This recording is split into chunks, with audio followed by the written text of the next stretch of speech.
your host, Bill Reel.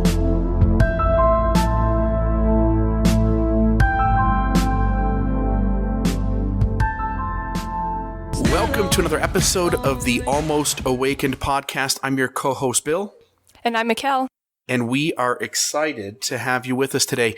Last week, Mekael, you said we were going to talk about vulnerability, and it got me a little nervous. Like I like saying vulnerability and talking about it, but man, when we get vulnerable, that's a little scary.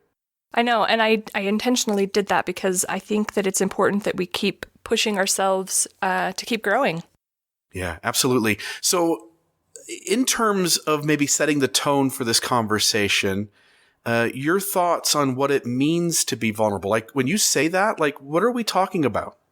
So I love Brené Brown, and I've read all of her books, and I just recently finished her Netflix show, and I've been thinking about what that means to me over the last couple of weeks. And so I wrote down, what I wrote in my journal is, vulnerability to me means exposing the parts of myself that I don't want people to see. It's part of shadow work. It means taking a risk because you're allowing people to see the parts of you that aren't that pretty, if that makes sense. You're allowing people to see who you really are. It's risky because you could get hurt. People could take advantage of that. You may not be heard. You may not be validated. But to me, it's worth the risk of being real and being seen because, in my experience, it allows for greater connection. Yeah, I can tell you that I've seen, as I've watched the world work for 40 years, I see what people make jokes about. I see what people make fun of. I see what people add shame onto another human being for doing. And for me, anytime I am risking being made fun of, or I'm risking someone trying to put shame on me, like those are the things that it really takes vulnerability to expose and to show another human being.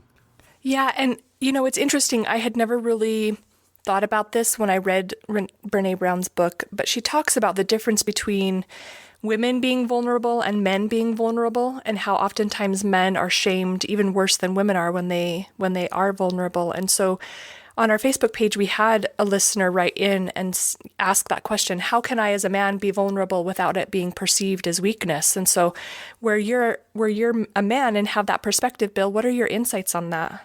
Well, the first thing, Mekael, would be that there are mechanisms in place that I use to avoid being vulnerable. And one of those is, we talked about this about a week ago, and when you said, hey, Bill, the secret to this podcast, the secret to you and I getting this thing off the ground and people loving it and wanting to tune in every week is you and I have to be vulnerable, and you're too headsy. You're too much in your head trying to give out information. And you're right. Like, that's what I do. That's my mechanism for protecting myself, is to say like, okay, I'll say something smart over here. And it allows everybody to go like, ooh, ah, and it avoids being able to talk about the scary things.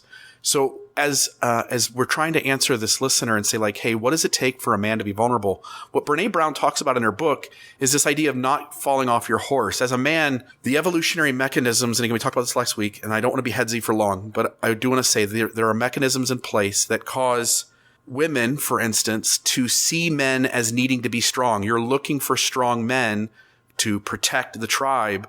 And so you tend to see like, oh, I'm looking for a strong man. The reality is that there are mechanisms there that prevent men from being real because they feel they're going to be perceived as weak. And what I've come to understand, Mekael, is that first off, us men, we want to be vulnerable too. There are times we want to be vulnerable. We've been taught by society not to be, but I want to be. I want to be vulnerable. I want to tell people my embarrassing stories. I want to tell people more about me because I don't want to fit in anymore. I want to belong. And to belong, you have to be vulnerable. And so to this listener who's asking the question, how do I do that as a man? So what I would say, Mekael, is that I'm looking for some degree of like, is this safe? Like, I'm not going to expose my vulnerability in a situation where I know absolutely it's going to be abused. We don't do that. That doesn't make any sense. So when I go into a situation, I look at who's there And what I'm doing is I'm taking calculated risk, but not calculated risk like, hey, there's 10 people in the room and I know all of them will hear my story and will see value in it rather than adding shame or making jokes about it. It's that I sense that maybe 6 people or 3 people in the room, depending on the situation, I know they're safe. And so now there's a calculated risk. I'm going to say this story. I'm going to tell this thing.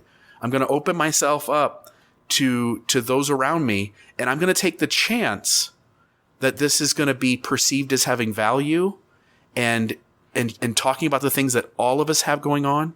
But at the same time, there's also still risk there, and Absolutely. You can't avoid it. You can't. One of the things that I love that Brene Brown said is, she said, if you're not in the arena, and I need to pull up the quote that goes along with that, but she says, if you're not in the arena getting your ass kicked, she says, I'm not interested in your feedback. And I loved that quote because so often, like you said, we at least in my past, I took very calculated risk. I knew who I could tell my story to, and I would get totally validated. And I knew who to avoid. But like you pointed out, you have to be risky. You have to know that there are some people that are going to take your story or hear your story, and they're not going to keep it safe, and they're not going to keep you safe. But Brene, she says, you don't have to sit there and catch the shitballs that other people spit at you or throw at you. The people that are in the cheap seats, you take feedback from sharing your story, from the people who matter, from the people who are being vulnerable themselves, from the people who are willing to keep growing right along with you. And so I loved that thought, that you have to be in the arena. Yeah. And it's going to backfire sometimes. Like, you're going to be in a space where you want to expose more of yourself. You're looking to be accepted for who you are. You take the calculated risk. You know that there's a risk of it not going the right way, and it doesn't. And Brene mentions several times, like, this idea of your marble jar friends. Right. And there's this idea that as you have interactions with other human beings, you're stocking up marbles in a jar that an invisible jar, a metaphorical jar, where you and this other person, you have this relationship, and now there's a jar. And now as you're testing experiences with this person, you're putting jars in or marbles in, and you're taking marbles out based on whether this person deserves a level of trust or not. Having that jar, I'm going into all my experiences and going like, what's the amount of marbles in the jar for this group? What's the amount of marbles in the jar for this person? So for example, Mekael, it's to the point now between you and me, for instance, I don't feel a risk anymore in being vulnerable with you because you have operated in a way that our jar, on my end at least, is completely full. I trust you to handle what I share with you in a way that values me as a human being and seeks to understand me as a human being.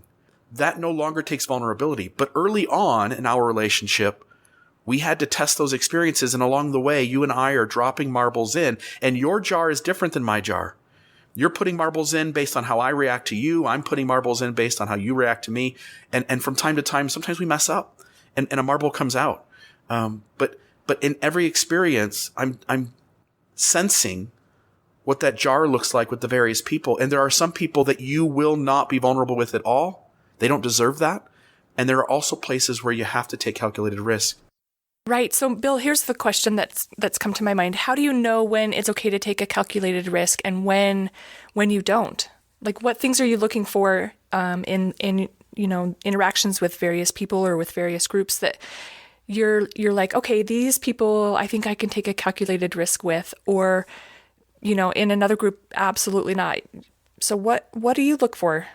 The big one for me, Mekael, is to watch what human beings say about other human beings. In other words, I may not catch them saying something about me that is negative, gossipy type stuff, but I'm watching them say it about other people. And if I sense like, oh, if I tell that person my sacred stories, they're going to pass those on. Like, that's the quickest way to be off my list. And that's one of the things I look for. The other thing I look for is I'm looking for people who are trying to lean into vulnerability themselves.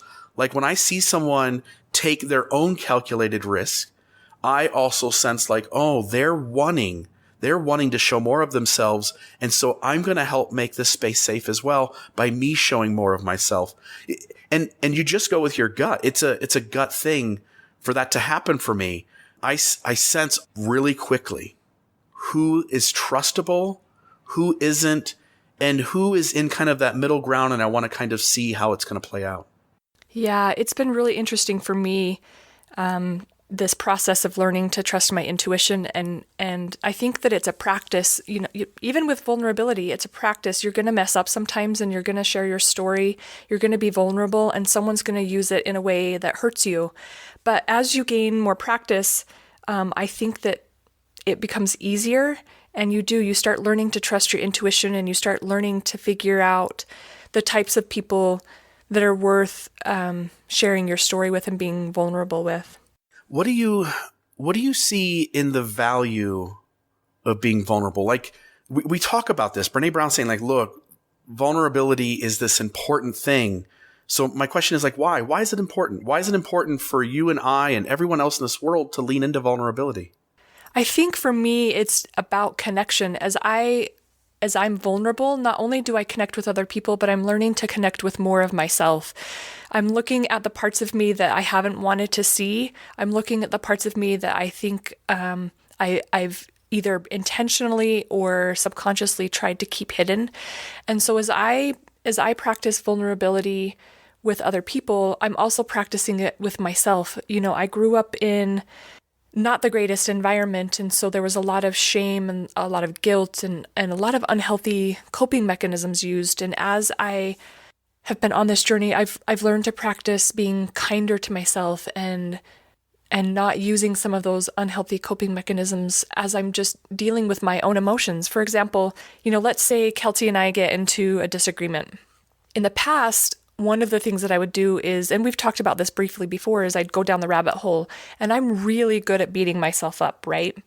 And as I practice vulnerability with myself, I'm learning to be kinder and more gentle and come from a space of love for myself and for my own mistakes. And so it's this beautiful connection between me and connection between other people. What are your thoughts on that, Bill? It takes me down a different path. As you said that, my thought was the opposite of vulnerability. And what I was thinking about like people who put on a persona of perfection. Like I watch out in the world and I see people, again, there's lots of mechanisms to avoid vulnerability. One of them is being headsy, which is what I do. I tend to try to be intellectual. And that gets me out of that space. The other thing I'll do is I'll go really quiet. I'll just go into the background because it's risky to say anything. So I'll just rather listen to other people, let other people take chances, and I'll just take in who's safe and who isn't. So the next time I can take, not really a calculated risk, but almost knowing that it's going to be safe to do that. What I notice some people do is they put on a persona of perfection. And there's this, I was reading a blog yesterday and they were discussing kind of Brene Brown's book, but they were going off in some of their own directions. And they made this connection that like, we like our superheroes to have weaknesses. We like that Superman is weakened by kryptonite and that he can be had, through those means. If we take the Green Lantern's ring away, if we get it off his finger, suddenly he's powerless. We like our superheroes to be vulnerable. And I think that's a real thing. Like when we see human beings in the world and they let us see their shadows and their flaws and they're willing to risk themselves to tell us those things, like all of a sudden relationships get real, which is right back to what you were pointing to. Once I see that people aren't perfect and that they're willing to be open about their non-perfection, be open about their shadows, open about their flaws, suddenly, on this side of life, on the second half of life, those are the people that I want to spend my time and energy on. Yeah, I think those relationships become much more meaningful. And for me, it's a lot more fun. Yeah, we don't trust perfection. When we see people who are perfect, who appear to be perfect, we sit back and go like, something's not right. Like, everybody has flaws. Everybody has shadows. So for the people who are like, look, I'm just going to pretend I've got all my shit together, I've got all of this going well, I struggle deeply to lean into trust with those people. And as I mentioned earlier, when I see human beings who are willing to expose others' sacred stories in order to get a laugh or in order to add shame to them, those people I don't trust either. Yeah.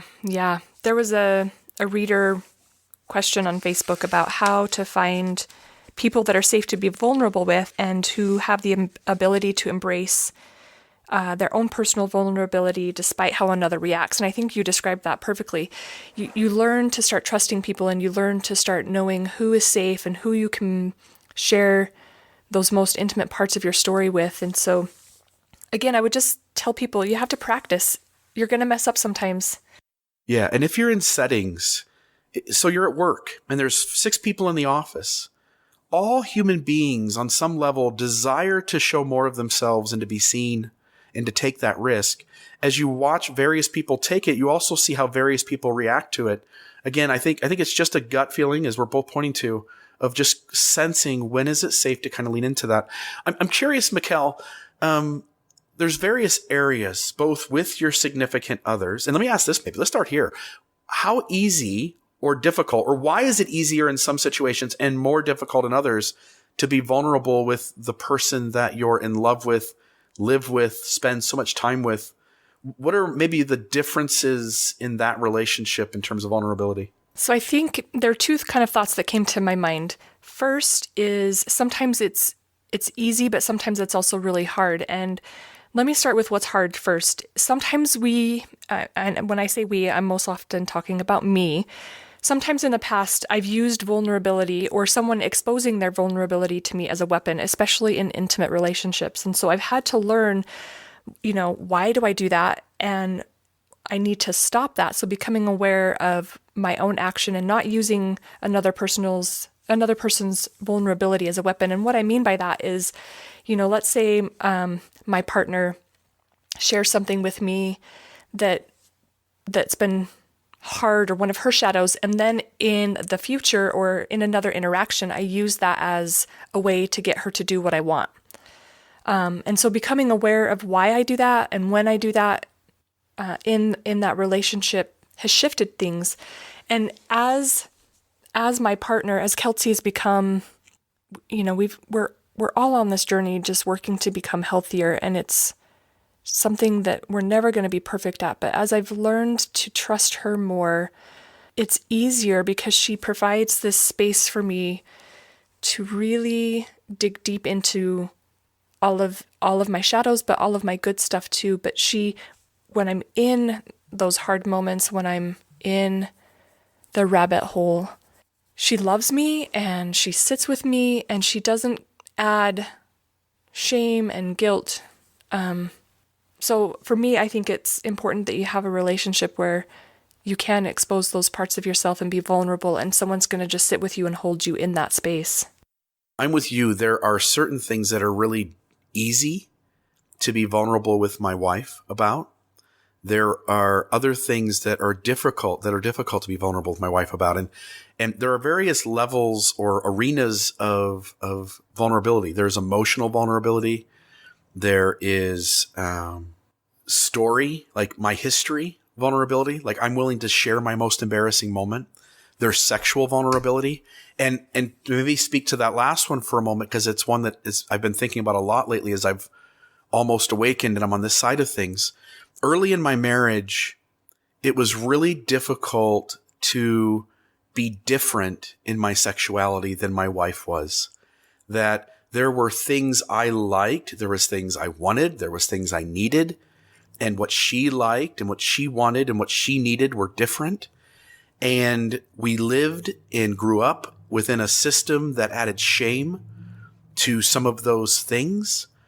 And so whether it was pornography, whether it's masturbation, whether it's other kinds of what kind of sex you like, what position you want to be in, all of those things seem so taboo in the first half of life, and you are scared to death that there's going to be shame added on. And in some instances there was, for why I want to do this differently than you want to do it. And is that an option, or can we do this way? And now I'm on the second half of life, and my wife and I are having these quote unquote vulnerable conversations that we never would have had before. And there still is a level of calculated risk. But now it feels like, oh, I can tell her that I like this thing, or I can tell her that I want to do our sexual experience this way, and she can share what she wants and what she needs. And neither one of us anymore are adding shame to those things. Neither one of us anymore are adding embarrassment. And it has been so freeing for the first time, like the last 3, 4, 5 years, for the first time, we are having a sexuality as a couple that doesn't have shame. Nobody's embarrassed, and we're just having so much fun with each other. And I want the audience to understand, like, to get vulnerable, you have to start talking about some of these things. And again, you take a calculated risk. If your spouse is not to a space yet where they're willing to make room for you to be different, then maybe you can't. But if you sense any level that you can, like, you have to start leaning into those conversations, and you have to take risk. And I think, Mekael, by the way, it's being vulnerable that you see growth in your relationships. Yeah, absolutely. And you keep using this term leaning in. And I just want to explore that just a little bit. One of the things that Brene Brown says is that vulnerability is showing up when you can't control the outcome. And I think for me, that's what leaning in is you're going to say the thing that could possibly result in someone shaming you or making you feel bad about something, or, making fun of you. But it's that process of just choosing that discomfort, knowing that you have no control how the other person's going to respond. You have no control of the outcome, but you're going to take that risk anyways. To me, that's what leaning in looks like. What do you think about that? For me, leaning in is your gut tells you there is a response that would be better suited for the situation, but you've never tried that response before, and you take a chance on doing it differently. Oh, I love that. I think every day we are being asked to take chances, and we often deal with situations the exact way we've done it before.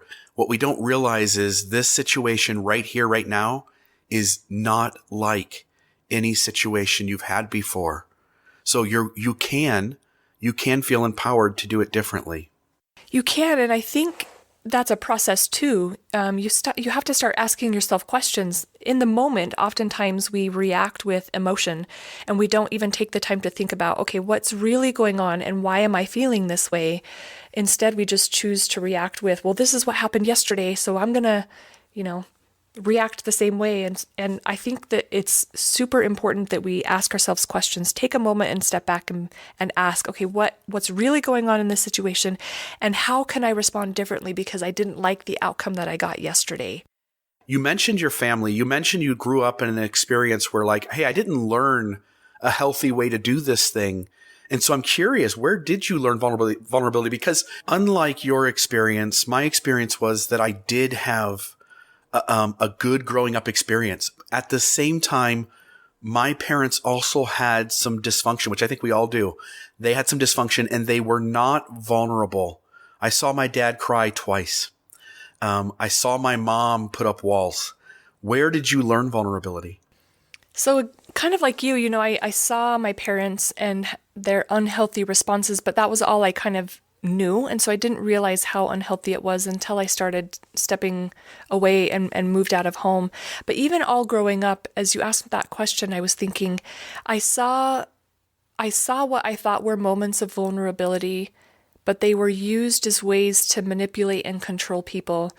And there were times when things happened, I had some trauma as a child, and when I would bring up that experience and try and talk about it with my parents later as an adult, they didn't respond in a healthy way. And so it always intrigued me, why someone would use another person's vulnerability as a weapon or as a tool and not just have any desire for growth and change. And I as an adult, I started reading a ton of books. I wanted my life to be different than what my parents' life was. I saw how unhappy they were, and I saw a lot of the family patterns just continually perpetuating, and I didn't want that. And so one of the very first books that I listened to or read was Brene Brown's Daring Greatly, and that was the first time I had ever really heard the term vulnerability.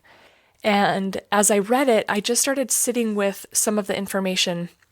And that was probably, I would say probably about 10 years ago was when I really started shifting. And it's just been a practice. I've made a lot of mistakes. I've shared stuff with people and had it used against me. But again, it goes back to connection for me, and it goes back to just healing more parts of myself. And I just want to be better than what I was. So, yeah, for me, it was the recognition, same thing. It was simply living life, experiencing it. And as I saw others be vulnerable, and as I saw chances for me to be vulnerable, and I leaned into it and took the chance, it felt like in those situations where vulnerability was present, it was the most real.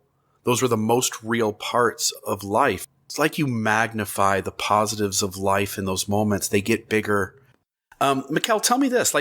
Can you think of any moments where we're giving all this language, we're giving all this context of what vulnerability looks like. But let's talk maybe rubber meets the road. Do you have any, these are some experiences I've had. These are times where I felt fear and I leaned into it, and here's what vulnerability really looked like. yeah, so I have two experiences that come to mind right away. The first one is, the first kind of time I met you. And I think I've told this story before. I'm sure lots of listeners have heard it on other podcasts. But, I met you because my cousin Heather, who lives in Las Vegas, she knows you. And it was right when I had come out and I was going through my journey of separation. And so I walk into the pawn shop with my wedding ring just to kind of see who you are and test the waters a little bit. And, you treated me like no one else had ever treated me, which sounds kind of crazy because you're a really nice guy, but not every day do you walk into a pawn shop and have somebody just treat you like they are your best friend. I feel like that's how you treated me the very first day. And then when we went out to dinner with Chris and Dawn and you and Kelsey, and you guys just listened to our story, there was risk. I mean, we didn't know you. We didn't know Chris and Dawn, had never interacted with you guys before, but here were these people who were genuinely interested in hearing who we were and hearing some of our story. And so there was a little bit of a risk, and I was terrified because I didn't know you, and me exposing that much of myself after hiding for so many years was scary. It was. And people, the audience needs to know, as we tell this story, to give it a little bit of context, you live in a religious system that holds heterosexuality as the only way to do things. And you're married to a man, and you're a lesbian. You're married to a man. It doesn't work. It's got its own, he's a good guy, but you've got all this unhealthiness because you're a lesbian in a heterosexual marriage. You step away from that relationship, and for the first time, you're taking a chance on hey, this is who I am, and I'm going to stand out in the world and say hey, this is who I am. Take it or leave it. You were already taking this risk of I can't be somebody I'm not anymore. I want to be me. And it was right in the very beginning of you taking that chance that you and I meet. And so you're right. You're setting yourself up early to go hey, I'm going to tell the world who I am. And I know my community isn't okay with it. And so you probably were scared to death of every interaction being something that was going to add shame or disapproval. I was, and yet at this point, I figured I had nothing to lose, and so I was willing to take those risks. It felt better for me to take the risk than it did to continue hiding and continue denying those parts of me that I had felt ashamed of for so long. And then the second kind of interaction that comes to mind as far as vulnerability and real life experience is I was hired in February for another job, and one of the first couple of weeks I go there, it's a very conservative environment. I find out within the first couple of weeks of working there that we have all been assigned to a book club, and each group is reading a different book, and we're supposed to present. This was on a Thursday, I think, and we were supposed to present as a group on the following Monday.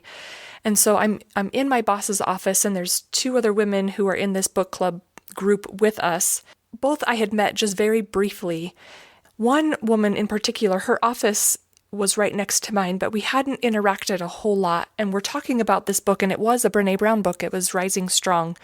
And I love everything that I read from Brene because it just is so insightful, and it's tools that I can use and apply in everyday practice. And so we're talking about this book, and I'm listening to this other woman just share some of her own experiences, her own vulnerabilities to, she knows the two other women fairly well because she's worked at this place for a couple of years, but she doesn't know me.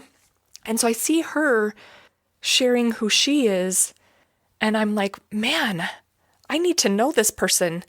So we get done talking in our group, and we break up for the day, and I think it's the end of the day, and we're getting ready to go home, and I'm like, hey, Cassidy, like, tell me more of your story. I'm interested. And so here, this person, Cassidy, who she doesn't really know me that well, shares her journey, where she's at, where she's been, how she got to where she was today. And it just was beautiful and amazing. And so her being open and vulnerable just allowed me to be who I was. And we've developed this really awesome friendship at work. And I love being able to go to work and have at least one real person that I know I can talk to and share with, and who's going to keep me safe. Yeah. Vulnerability often, the idea around being vulnerable, it often reminds me of when you're a kid and you're in a circle of, 10 people, and all it takes often is one person to speak up and to say what everybody else is thinking. And then when that person says like, oh, when everybody perceives like, oh, it's safe because that person led the way, then everybody else feels safe, like having a differing opinion or a differing thought on the subject. And vulnerability works like that. The moment someone is in the room going like, hey, I'm going to be vulnerable and I welcome you to be vulnerable, suddenly it feels like everyone else can kind of step into that space too. And I think it's something we human beings crave. I'm laying on a trampoline last night. We had a friend come over. We took a friend out to dinner. And then she comes over and she's laying on our trampoline, and me, my wife, and her are just laying on the trampoline looking up at the stars. We had just gone to dinner, and we've been asking deeper questions. Like, I don't want to go – if you want to go to dinner and ask me how's the weather and how's my kids and where did you go on vacation last year, I don't want to be part of that dinner. I want to have real questions. And so we get back to the house and go to the trampoline, and I ask her, I said, what's your most embarrassing story? Now, her most embarrassing story was that when she was in the 5th grade or something, she walks up to the teacher's desk and her nose is running and the snot runs out of her nose right onto the teacher's arm. And so the three of us, right? Like that's like, you're like, oh, that's embarrassing. So the three of us have a chuckle, but she sets the tone. Even though that story is not the craziest of all stories, she sets the tone. And then she passes it over to my wife, who has a similar story of sitting at a school desk and falling asleep with her head in her arm, and then waking up 10 minutes later, catching herself snoring, and there's just a pile of drool on the desk. So that's funny. That's embarrassing. And so then all of a sudden they're like, okay, Bill, your turn. You ask the question. And I didn't think about what I was going to say. Like, I just asked the question because I wanted to hear her most embarrassing story. Now the light is on me. And suddenly I'm sitting with, oh, maybe I should, because I have a really embarrassing story. Maybe I should tell her something similar, like, oh, there was that one time at school and somebody tripped me, and I'll just come up with something that's, mild to the extent that I thought their stories were mild, even though they were being honest, they were being vulnerable. That was their most embarrassing story. And I said, no, what the hell? Let's just go for it. And so I proceed to tell her my most embarrassing story, which was a time that I was caught masturbating when I was a teenager. But to recognize, like, I said, like, what the hell? Like, this person was as real as they could be. That was their story. I owe them back vulnerability, and I want to be vulnerable. I want to be. And so I think that seeing others step into that space makes it really, I don't want to say easy, but easier. It makes it worth the risk. It makes it more comfortable so that you can share. One of the things that Brene Brown says a lot too, that you kind of mentioned, is every time we are vulnerable, there is some level of uncomfort, right? We feel a little bit of a tension inside and we're like, oh, I don't know. Can I say that? And Brene says, we got to keep choosing courage over comfort. It's in those moments that are uncomfortable, in those moments of some risk, that we grow. And it does. I think it just allows for not only us to grow, but it allows the other person that we're interacting with to feel safe and be able to share, which then helps them grow a little bit. And so I think that, as scary as it is, keep choosing courage over comfort. Yeah. The mechanisms that we use, there's perfectionism, there's intellectualizing, there's cynicism. Sometimes we just numb out. We just distance ourselves from others. We step back. And sometimes we use control. Like, I will control this situation in a way as to not allow any vulnerability to be present. And I think every time you remove those mechanisms and you lean into vulnerability, you are courageous. And I think that for this audience that says, like, look, I want to wake up. I want to wake up. I want to do shadow work. I want to deal with my shit. I want to be real with people, and I want to build community. Then you got to start sensing these mechanisms inside of you, and you got to sit with them. Like you said earlier, like in the moment, just sit with them. And you got to start leaning into, like, all right, I'm going to take a chance. I'm going to show these people or this person more of myself, and I'm going to take the risk, and I'm going to see what happens. And again, do it. You'd certainly take a calculated risk, but you take a risk nonetheless. And I think, Bill, you'll start figuring out over time whether or not a person is going to match or at least make an effort to be vulnerable, because I'm not suggesting that you just keep being vulnerable with the same people over and over and over and over again, because I think that there could be abuse, people using your vulnerability as a weapon. And so you get to gauge where you're at in your own life, but just be aware that over time you're going to figure out, is this relationship worth continuing to invest in by me being vulnerable? And is it not? Is it time to walk away? And I think that sometimes we have to walk away from those unhealthy relationships.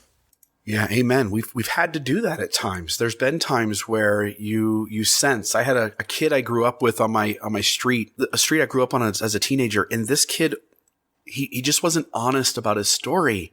He told embellished stories that weren't true to get approval, and it was so easy. Like, he gave the time, he gave the energy to the relationship, but he wasn't willing to be vulnerable.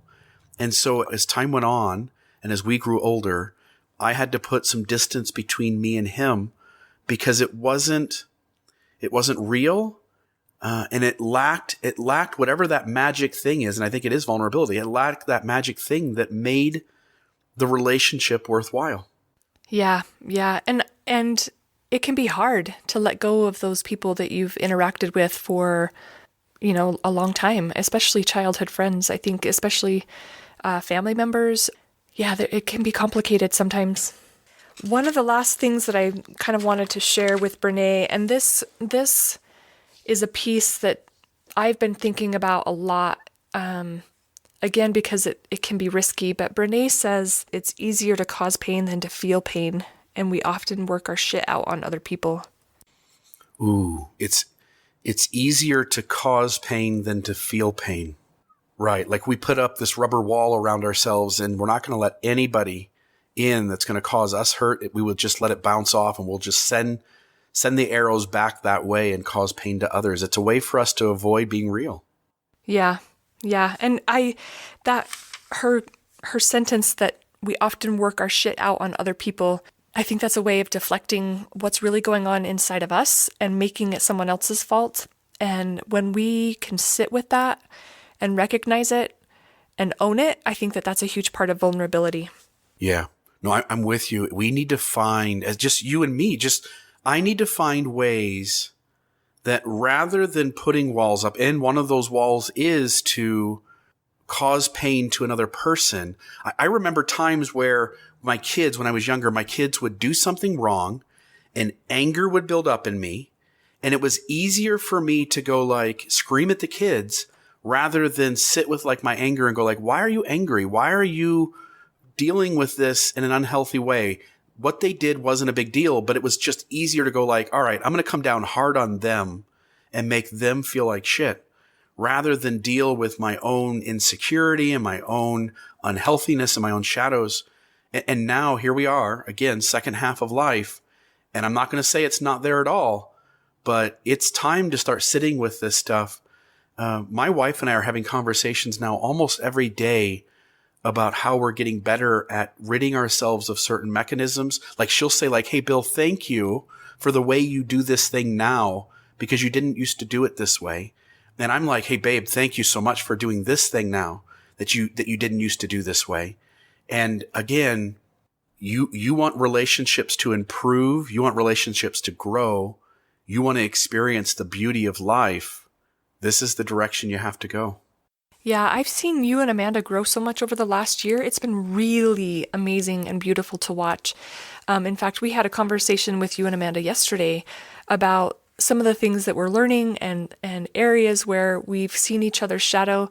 And I love that you and Amanda and me and Kelsey have this relationship where we can point out each other's shadows and hold space for each other to be vulnerable and allow each other to change and to grow. And I'm learning from you. It's beautiful. I love it. It's not easy. It's right. Like we're still having fracture with our significant other. We're still working through maybe the toughest things we've ever worked through in our life because we don't have these same walls up anymore. It's hard work. It's not like, oh yeah, I'm just growing and it's fun and it's a blast. And today I grew this much. No, it's like, oh my gosh, some of this stuff is so hard.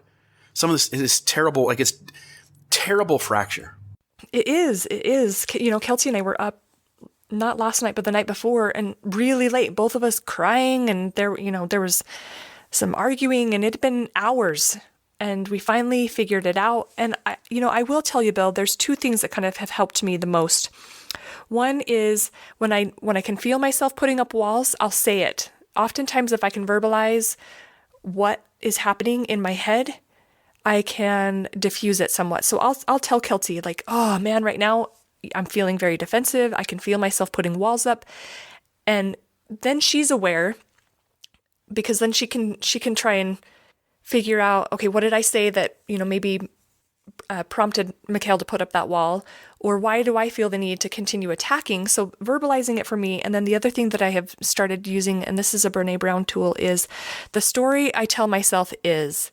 So when, let's use the example from the other night, Kelsey and I were arguing about, not arguing, I had tried to help her with something, and she interpreted my assistance in a different way. And so she said something back to me, and her comment, immediately I felt, all that tension inside, and I could feel myself getting upset, and I could feel the walls going up, and I said, hey, your comment, the story I'm telling myself is blank. And immediately that helps diffuse the situation too, because oftentimes the story we're telling ourselves isn't what's really true. No. And to maybe add my own little tip, which is that when we talk about those mechanisms of perfection, intellectualizing, cynicism, numbing, control, those all come from the ego. Those are all protective mechanisms. And sometimes they serve their purpose because the space is completely unsafe to be vulnerable. And so the ego comes up with these things to protect us. One of the things we talked about yesterday with you, me, my wife, and your wife was to have this conversation about why don't we could do better if we treat the ego as a tangible thing. And my wife said, I just name it. It's the terrorist. We talked before about the terrorist in the cockpit. The moment you give story to the sensations you feel, the moment you give it a narrative, the moment you give it a label, the terrorists are already in the cockpit. The terrorist is your ego trying to protect you and doing all the things it does, but its unhealthy side.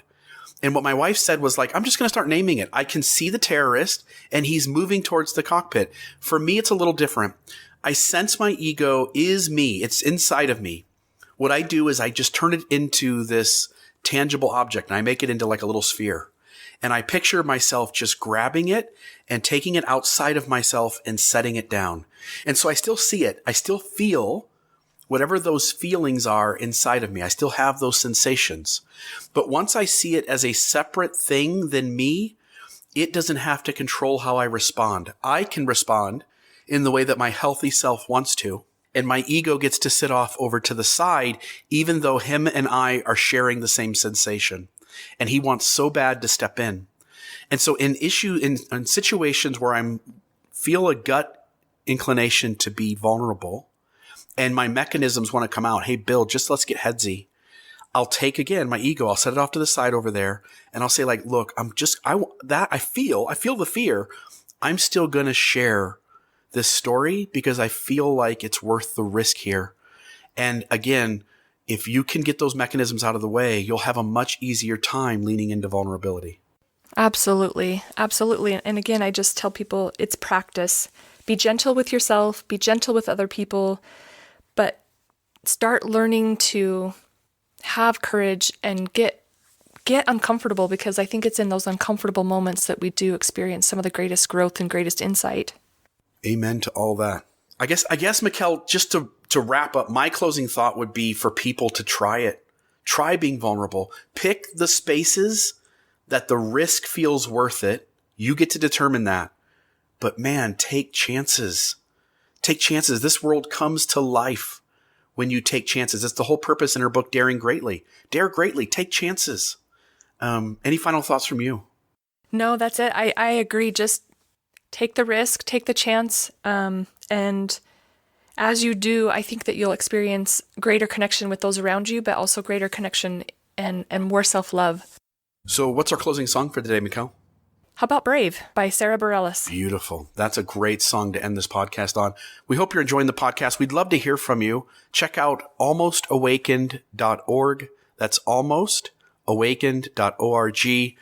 Lots of resources there on the website. We hope you're enjoying the conversations. We're excited about all the various things that we can get into. You have been listening to the Almost Awakened podcast, where we are almost awakened. And so are you.